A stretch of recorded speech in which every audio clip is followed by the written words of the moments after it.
सबको खुश आमदीद। आज हम मुखिया मंत्री माजी शाला सुंदर शाला प्रोग्राम के तीसरे मरहले पर बात करेंगे। खास तौर पे 2025-26 के लिए जो ऑनलाइन रजिस्ट्रेशन का अमल है उसे कदम ब कदम समझेंगे। तो चलें देखते हैं कि आज हम क्या क्या जानेंगे। हम इस पूरे अमल को 6 आसान हिस्सों में देखेंगे, प्रोग्राम की बुनियादी बात से लेकर दरखास्त जमा कराने तक, ताकि हर चीज़ बिल्कुल वाज़ेह हो जाए। अच्छा, तो सबसे पहले आखिर ये प्रोग्राम है क्या? इसका सीधा सा मकसद ये है कि स्कूलों को एक ऑनलाइन प्लेटफॉर्म दिया जाए जहां वो अपनी तमाम सरगर्मियों और बेहतरी के कामों को सबके सामने पेश कर सकें। चलें अब असल काम की तरफ बढ़ते हैं।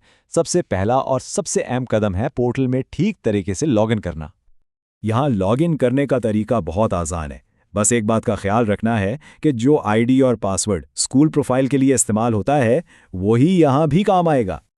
तो जैसे ही आप लॉगिन करेंगे आपके सामने डैशबोर्ड आ जाएगा जिस पर स्कूल की मालूमात होंगी। असल दरखास्त फॉर्म तक पहुंचने के लिए बाईं तरफ मेनू में माजी शाला सुंदर शाला के टैब पर जाना होगा।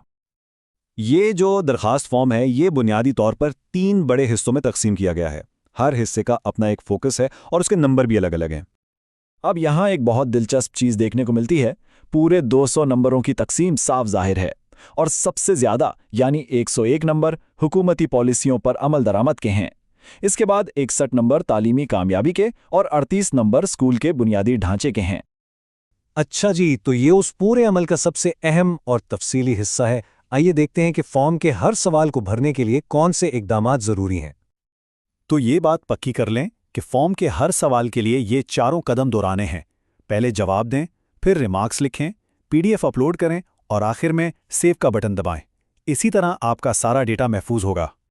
एक बहुत ज़रूरी तकनीकी बात, पीडीएफ फाइल का साइज़ 2 MB से ज़्यादा नहीं होना चाहिए। अगर फाइल बड़ी है तो इसे अपलोड करने से पहले किसी भी ऑनलाइन टूल से छोटा कर लें, वरना वो अपलोड ही नहीं होगी। ये शायद इस पूरे अमल का सबसे कीमती मशवरा है। बार बार सेव का बटन दबाने की आदत डाल लें। खासतौर पर अगर आप फॉर्म को कई दिनों में मुकम्मल कर रहे हैं तो ये आपकी घंटों की मेहनत को ज़ाया होने से बचा सकता है। हाँ, ये एक आम मसला है जो अक्सर लोगों को पेश आता है, लेकिन परेशान ना हो, इसकी एक बहुत ही सादा सी वजह है कि पोर्टल आपको अगले सफ़े पर क्यों नहीं जाने दे रहा। अगर आपको कहीं भी कोई सुर्ख रंग का डब्बा नजर आए तो फौरन समझ जाएं कि वहां कोई ज़रूरी तफसील लिखनी रह गई है। बस उसे पुर करें, सेव पर क्लिक करें और फिर आप आसानी से आगे बढ़ सकेंगे। चलें, जब फॉर्म भरने की सारी मेहनत हो गई तो अब हम आखिरी मरहले पर पहुंच गए हैं, यानी दरखास्त को हतमी तौर पर जमा करवाना। इस कदम को ठीक से समझना बहुत बहुत ज़रूरी है। अच्छा, तो सेव और फाइनलाइज में ज़मीन आसमान का फ़र्क है। सेव का बटन तो आपका दोस्त है जो पूरे अमल में आपका काम महफूज करता रहेगा, लेकिन फाइनलाइज का बटन वो आखिरी क्लिक है जो तभी करना है जब आपको 100% यकीन हो कि सब कुछ मुकम्मल है।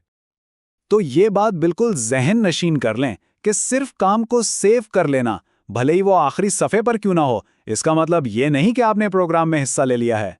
शिरकत के लिए फाइनलाइज का बटन दबाना लाजमी है। इससे पहले कि ये सारा अमल शुरू करें, आइए सबसे अहम बातों को एक बार फिर देख लेते हैं। ये एक तरह से आपकी हतमी चेकलिस्ट है ताकि रजिस्ट्रेशन में कोई मसला ना हो।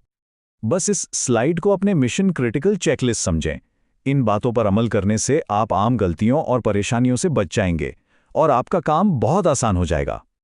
तो अब जबकि ये सारा टेक्निकी अमल वाज़ेह हो चुका है, असल मौका तो अब शुरू होता है अपने स्कूल में होने वाले शानदार काम को, अपनी कामयाबी की कहानी को सबके सामने लाने का।